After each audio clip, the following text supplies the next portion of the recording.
Welcome back to Techify Network, where we simplify complex technology. Let me challenge something you think you understand. When you press send in your crypto wallet, you probably imagine money moving. But here's the truth. Nothing moves.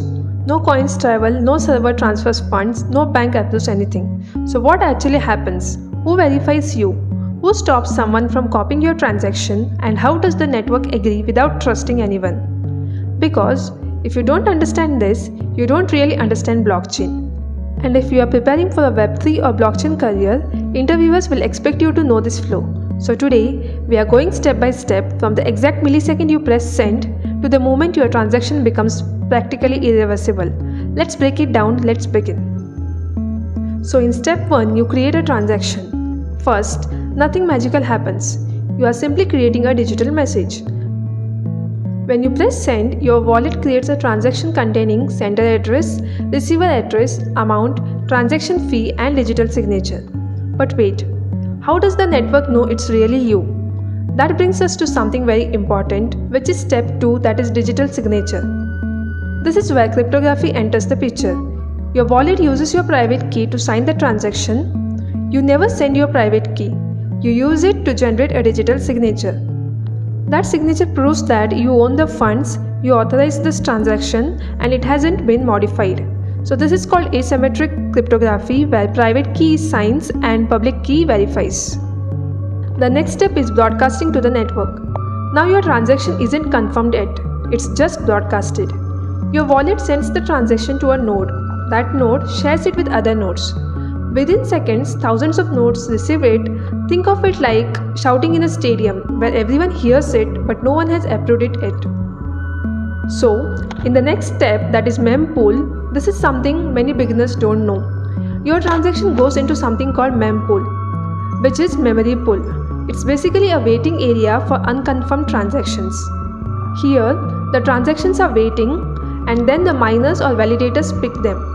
Higher fee is equals to higher priority. So if you choose a low transaction fee, your transaction may sit there for longer. That is why sometimes crypto transfers feel slow. Step 5 is the validation step. Before adding to a block, the nodes verify, is the signature valid, does the sender have enough balance, and is this transaction already spent, that is double spending check. If any of these fail, the network rejects the transaction. No central authority, no customer support, just mathematical verification. That's the trustless system in action. So in next step, the block is created. Now comes the part most people imagine first. Miners in proof of work systems or validators in proof of stake systems collect transactions from the mempool. They group them into a block, and that block contains multiple transactions, timestamp, previous block's hash and block hash. This connects it to the chain. But wait, the block isn't added yet. It must win the consensus. This is where networks differ. In systems like Bitcoin, miners compete using proof of work. They solve complex mathematical puzzles. In systems like Ethereum, validators stake tokens using proof of stake. The network agrees on, is this block valid? If yes, it gets added to the blockchain. If no, it gets rejected. So consensus prevents fraud. In the next step, block is added to the chain. Once accepted, the block is permanently linked. It contains the previous block's hash that creates immutability. To change your transaction, an attacker would need to change that block, every block after it, and on most nodes in the network. That's nearly impossible in large networks. In the next step, confirmations take place. Now your transaction is technically confirmed. But here's something important. One confirmation means it's in one block. Each new block added after it increases security. So in Bitcoin, 6 confirmations is considered to be very secure. This is why exchanges sometimes wait before crediting funds. So in the last step, finally the receiver's wallet updates. The balance increases, but here's the key insight. No physical coins moved, no server transferred money. The blockchain simply updated its ledger and the ownership changed. That's it. Now let's clear some common confusion. First, the blockchain does not store balances directly. It stores transaction history. Second, the network is not controlled by one company, it's distributed. And third, transactions are not instant. They require validation and consensus.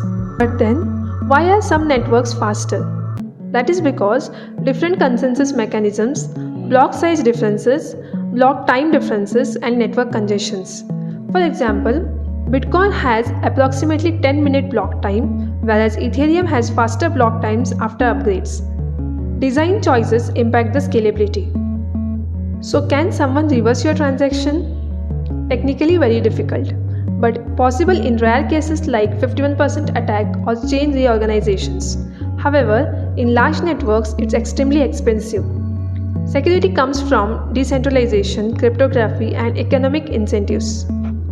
So now let's answer the original question: what really happens when you send a blockchain transaction? You create a signed digital message, it gets broadcasted, it waits in the mempool, nodes validate it, and it gets added to the block. Consensus approves it, it becomes immutable, and the confirmations secure it. No bank, no central authority, just code, maths, and distributed agreement. In the next video, we are going to learn deeper. We'll break down consensus mechanism and why they are the backbone of the blockchain security.